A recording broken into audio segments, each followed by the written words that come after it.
Allow me to show you something. Congratulations! You're now ready to start bidding. Up to now, you've been choosing a contract by looking at both declarers' and dummies' hands. In regular bridge, however, each player can only see their own hand, and the final contract must be reached via a competitive bidding process known as the auction.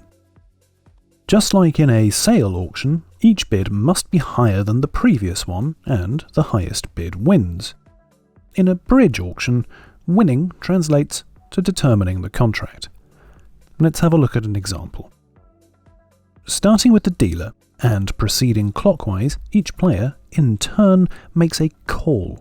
They can bid, or they can choose to pass. Here, South is the dealer, and they decide to bid 1 heart. West, who is next to bid, has a good spade suit, and because spades are higher ranking than hearts, they can bid 1 spade. If they'd wanted to bid clubs or diamonds, which are lower ranking than hearts, they would have had to do so at the 2 level. North expresses support for their partner's hearts by bidding 3 hearts. They might have bid just 2 hearts, but they want to say that they have quite a good hand as well as liking hearts.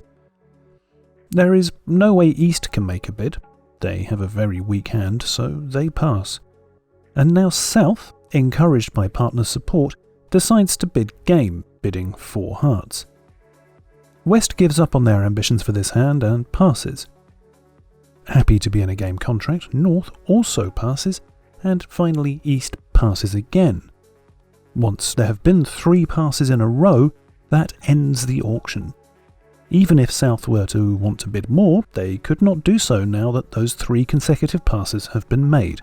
So the last bid to be made, 4 hearts, is now the contract, played by the North-South pair. The declarer will be the player who was first to bid the suit that becomes trumps, or the first to bid no trumps, if that is the contract. In this example, South was the first to bid hearts, so they are declarer for this hand. The player on declarer's left leads to the first trick, and then the dummy is put down and play proceeds as normal. If we change the auction slightly, you can see how this changes who plays the hand. This time, South has started by bidding 1 diamond, not 1 heart. West bids 1 spade as before, and North shows their nice heart suit by bidding 2 hearts. East passes, and South, who has good hearts and a strong hand, once again bids game in hearts. The other 3 players all pass, ending the auction, and once again North-South are playing in 4 hearts. This time though, North was the first player in the partnership to bid hearts, so they would be declarer and East would lead to the first trick. That covers passing and bidding, but there are 2 other calls that players can make during the auction that don't raise the level of the next bid. These are double and redouble. These calls each have 2 different meanings depending on the other elements of the auction. Either they convey information about your hand, or they are intended to increase the penalties for your opponents if they fail to make their contract. We will look at how these calls can convey information in a future module, but now that we're bidding, it's time to talk about the full scoring system. This is quite a bit more complex than the stripped down version we've been using since Module 4, and involves not just the double and redouble calls, but also the concept of vulnerability. On any given hand, a partnership may be what we call vulnerable. Vulnerability changes in a rotation from one board to the next, as shown. One or other partnership may be vulnerable, sometimes neither side is vulnerable, and sometimes both are. If your side is vulnerable, the penalties for undertricks will be higher, and the bonuses for making game and slam will also be higher.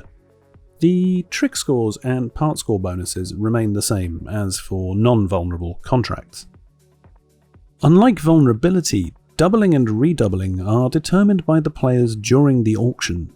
These calls also increase the penalties for undertricks and the rewards for making contracts.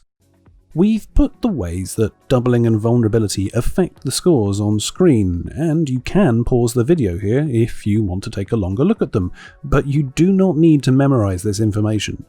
You'll find easy-to-use scoring tables in the hints and tips section for Module 8 on our website. You can print them off or save the PDF to your phone for easy access later. All you need to remember is that vulnerability in doubles can have a big impact on both the risks and the rewards. Let's look at one more example auction where all of these factors come into play, sneaking in a little more terminology as we go.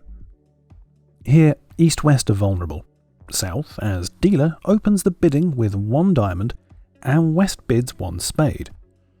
When you make a bid over your opponent's opening bid, this is called an overcall. So West overcalls 1 spade, and North responds to their partner by showing their heart suit. East passes, and South confidently bids game with their excellent hand. West, looking at what they mistakenly believe to be 4 tricks with their 3 aces and a king, think that this contract is not making. They double, hoping to increase the penalty that the North-South pair will concede if they fail to make their contract. After passes from North and East, South, who can see how powerful the spade void makes their hand, does not believe that they can fail to make this contract, so they redouble, knowing that this will increase the rewards for their side if they succeed. West is a little worried that they might have misjudged the situation, but there is nothing sensible to be done now. If they were to bid 4 spades, they would certainly be doubled, and being vulnerable as well would concede a very large score, so they just have to pass. After 2 further passes from North and East, the auction ends and North, who bid hearts first, is declarer, in 4 hearts redoubled. We won't go through the play of the hand here, but suffice it to say West is going to be quite troubled when they see that dummy can ruff their partner's opening lead, and their imagined 4 tricks have been reduced to 2. The contract will make with an overtrick, and North-South will get a nice score of 1080 points. So now we've seen how the auction determines the contract, but the bids that each player makes serve another function along the way, to communicate information about their hand so that the partnership can make informed decisions. In the next videos we will look at how that communication process works in more detail.